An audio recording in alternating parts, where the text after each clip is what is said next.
You don't have to argue with them. As a matter of fact, it's better off if you don't.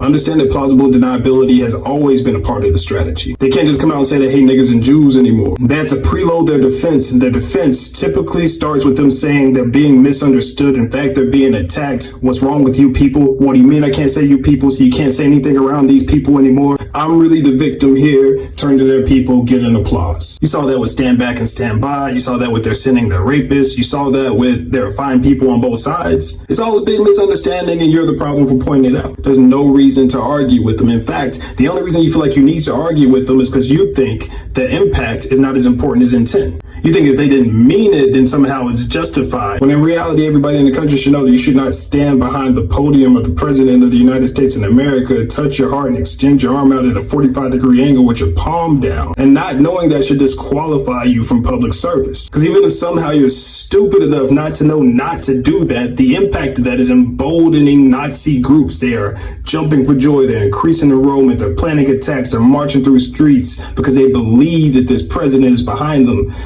Because he is.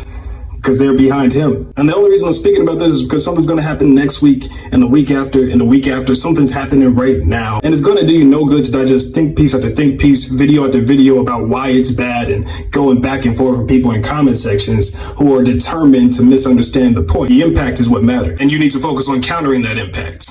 If you're worried about hate crimes, and look up the organizations working against hate crimes. Look up your Southern Poverty Law Centers, your local ACLU chapters. Look up the people and organizations who are serving those people who are targeted by those hate crimes. Every inflammatory moment is going to have a policy or social impact attached to it. And that's the impact you need to seek. Fixating on the people who are determined to reinterpret every event in their favor is only draining your energy. So it's time to stop arguing and start mobilizing.